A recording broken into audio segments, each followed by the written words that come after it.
linaw ng camera. I mean ang linaw ng reverse cam. Yaw. Game. Okay, test drive naman tayo ngayon ng ng bagong mga sasakyan natin. First is we have the Hyundai Tucson 2019 model 2.0 CRDI automatic transmission. Sa mga naghahanap dyan ng diesel na mini SUV, ito na, baka may mapaibig nito. Wow, iba talaga natak.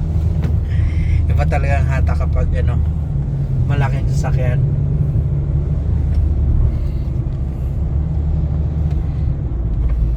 Nice one. Sarap nito pang long drive, tapos pang chicks. Tinted eh. Pakboy. Hindi. Lang, chill lang.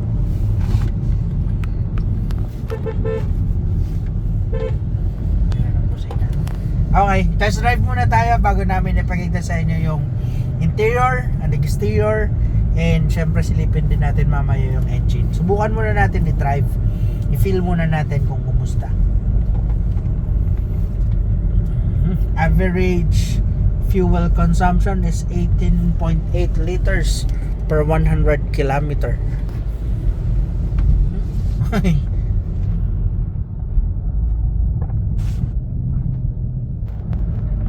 Nung mga nakaraan, mayroon tayong Hyundai Tucson, pero yon, gasolina.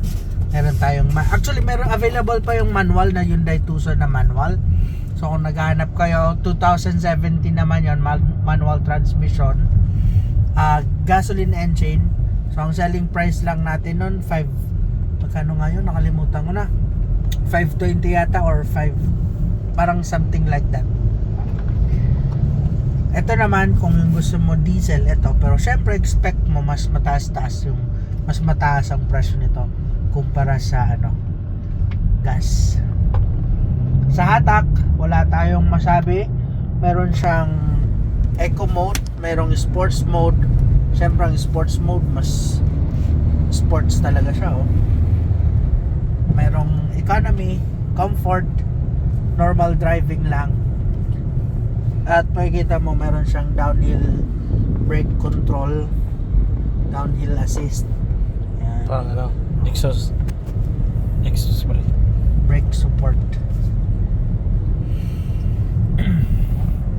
Ganda rin ang suspension niya, hindi ka maalog, hindi siya maalon.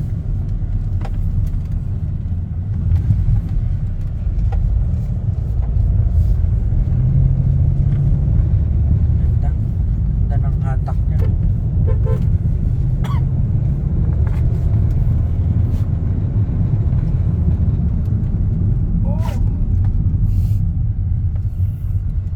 Ganda din ng brake, lakas ng brake niya, walang nginig kapag nagbigla ka nag-brake, walang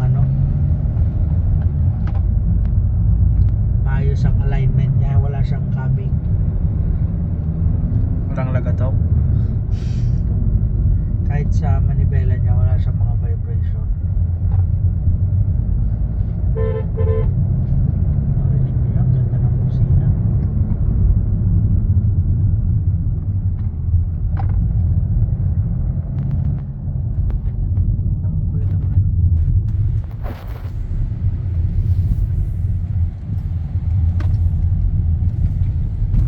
Sarap niya i-drive. Kung magdo-long distance ka nito, magta-travel ka nito ng mga long distance, parang parang di mo mararamdaman yung gaano yung pagod. Lalo kapag ganitong mga malalaking sasakyan. Taas tayo, taas.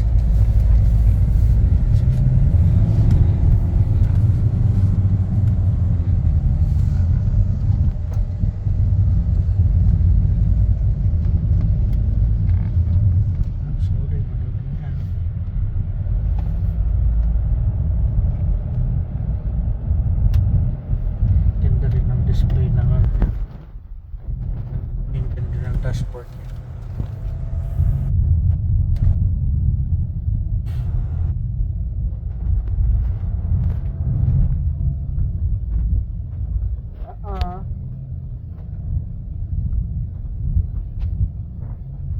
Naman daw yan, tanaga dyan sa Tabulog. dyan sa bulod norang katao-tao.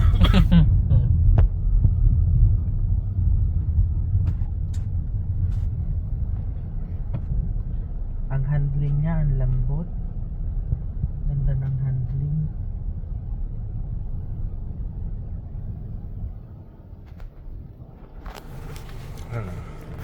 Yan, may mga control sa dito. Working yan lahat. Ito. Siyempre, naka-airbag, front and back. And yan, makikita mo, naka-push start and stop button siya.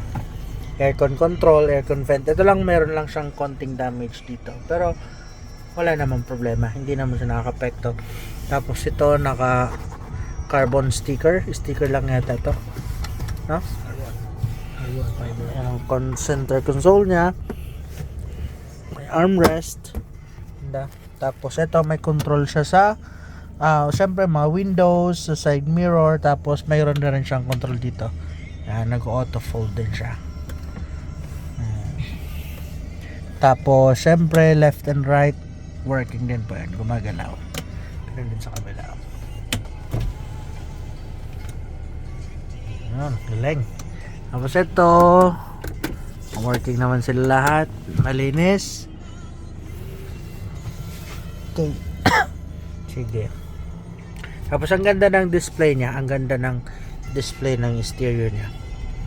Okay? Nakita natin yung ano. Pwede na tayo dito. Ganda ng mayon, oh. Wow, panalo ang ganda ng mayon. Grabe.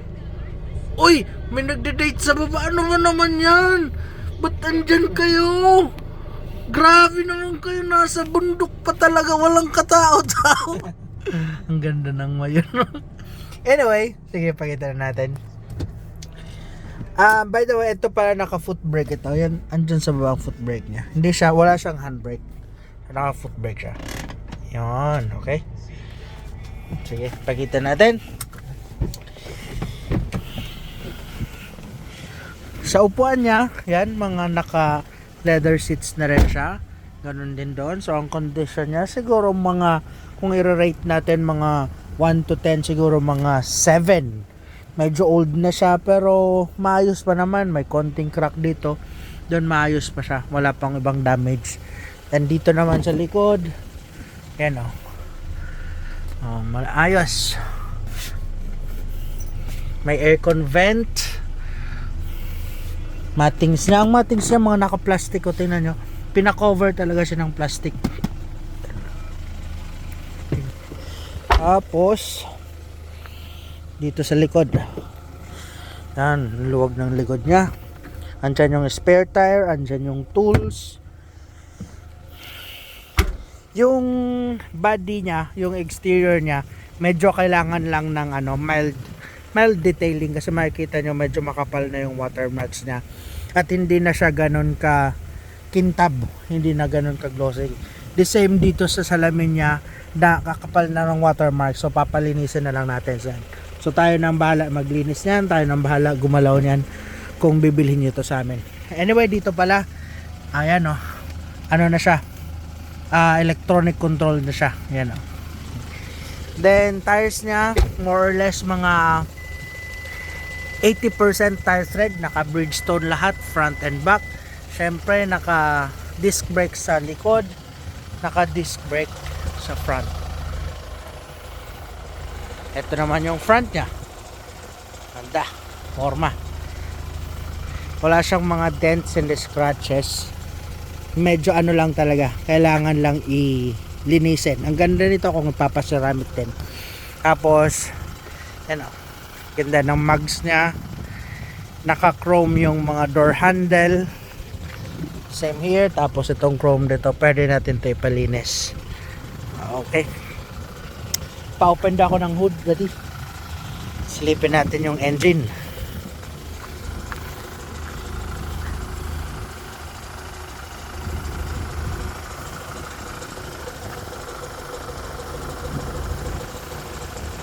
Okay, ito yung engine bay niya. Malinis. Maayos, all stock.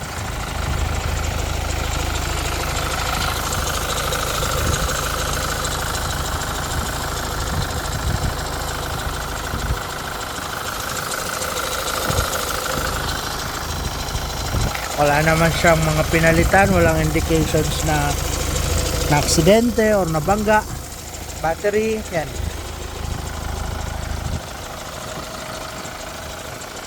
Medyo matunog lang talaga siya kasi diesel.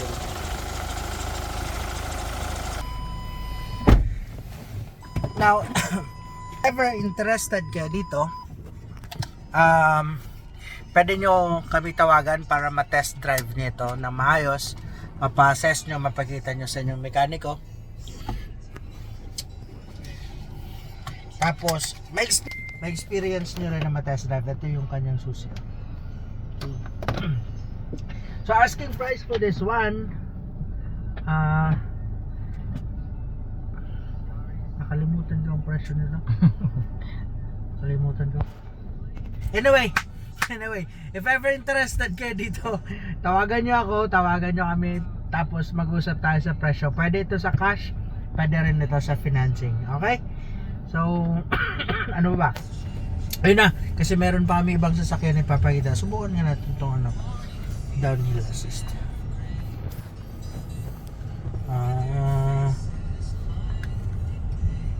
Exhaust. Hangin yung boss. Exhaust Ano yan? Pagkadukot-dukot.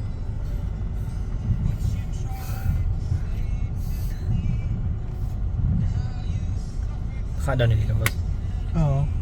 Exhaust brake yan. Press yung truck. Marag ka talaga po yan.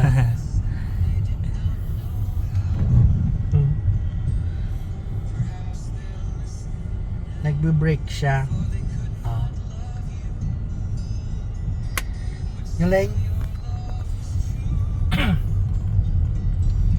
Okay. Yun lang. Tawag na lang kayo kung sakaling interested kayo. Thank you very much. Have a nice day. Goodbye. Peace. Keep safe.